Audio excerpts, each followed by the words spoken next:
Inflation isn't crashing the US stock market in 2026. It's reshaping it quietly, systematically. And most investors don't even realize it's happening. If you still think inflation is just about higher grocery bills or expensive gas, you're missing the bigger picture. What we're witnessing right now is a structural shift in how capital moves, how companies are valued, and how entire sectors rise or fall. The market isn't reacting the same way it did in 2021, and it's definitely not behaving like it did in 2022. Something deeper is happening beneath the surface. Back in the early 2000s, inflation hit like a shockwave. The Federal Reserve responded aggressively with rapid interest rate hikes, tightening monetary policy, and draining liquidity from the system. Many investors believed inflation would quickly fall back to pre-pandemic levels. But here we are in 2026, and inflation hasn't disappeared. It has stabilized at a higher baseline. Instead of 2%, we're living in a world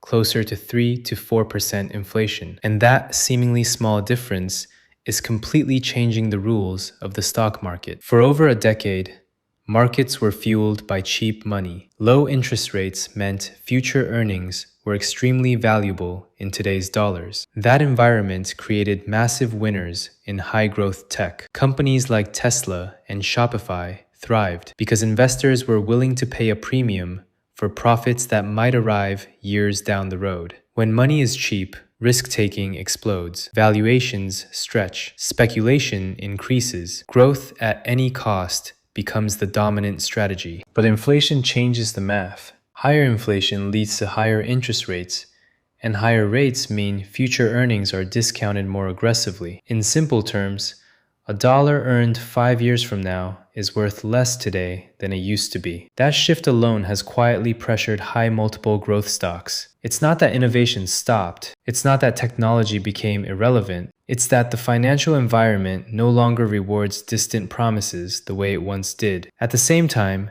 another group of companies has been quietly gaining strength. Businesses tied to tangible assets, commodities, and pricing power have stepped back into the spotlight. Energy giants like ExxonMobil, industrial leaders such as Caterpillar Incorporated, and defense contractors like Lockheed Martin are operating in an environment that actually benefits from sustained inflation. When companies can raise prices without losing customers, their margins hold up. That ability, known as pricing power, has become one of the most valuable traits in the 2026 market. Inflation also affects consumer behavior in ways that ripple through Wall Street. Higher borrowing costs have reshaped housing demand, auto purchases, and discretionary spending. Mortgage rates remain elevated compared to the ultra-low levels of 2020 and 2021, slowing certain parts of the housing market and putting pressure on businesses dependent on cheap financing. Consumers are more selective. They prioritize essentials over luxuries.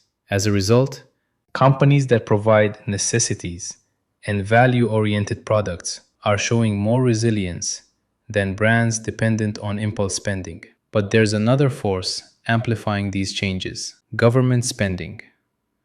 Over the past several years, massive federal investments in infrastructure, domestic manufacturing, semiconductor production, and defense have redirected capital into specific sectors. Industrial expansion and reshoring efforts have strengthened parts of the market that were overlooked during the tech-dominated era. Inflation combined with large-scale fiscal policy has created a new layer of winners. Companies positioned at the intersection of government contracts, supply chain restructuring, and domestic production. One of the most interesting developments in 2026 is how market leadership is evolving. In previous years, a small group of mega-cap technology companies drove the majority of index gains. Market concentration was extreme. Now, leadership is broadening. Investors are placing greater emphasis on balance sheets, free cash flow, and long-term durability. Small-cap and mid-cap companies with manageable debt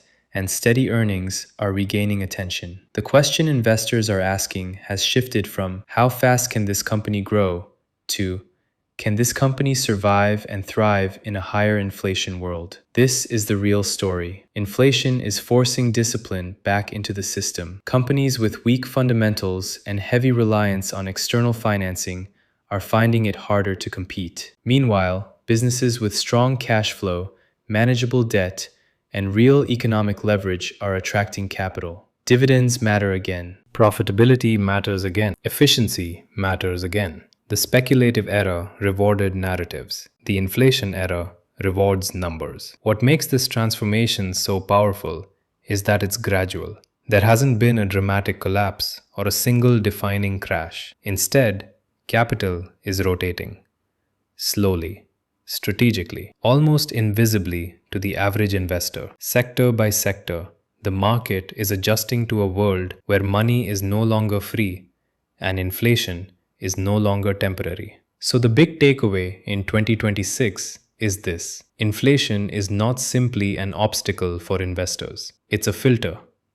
It separates companies that depend on cheap capital from those that generate real value. It favors pricing power over hype, cash flow over projections, and resilience over rapid expansion. The US stock market isn't weaker because of inflation, it's evolving because of it. And that raises an important question for every investor watching this. Are you still positioned for a low-rate, easy money environment that no longer exists? Or have you adapted your strategy to a market shaped by sustained inflation, disciplined capital, and structural shifts in economic power? Because the investors who recognize this transformation early won't just survive 2026, they'll potentially outperform in the decade ahead. Prompt: cinematic view of Wall Street in 2026, American flag waving, digital stock tickers glowing red and green, dramatic lighting, modern financial district atmosphere. Voiceover text. Inflation isn't crashing the US stock market in 2026, it's reshaping it, quietly, systematically. And most investors don't even realize it's happening. If you still think inflation is just about higher grocery bills or expensive gas, you're missing the bigger picture. What we're witnessing right now is a structural shift in how capital moves, how companies are valued, and how entire sectors rise or fall. 2.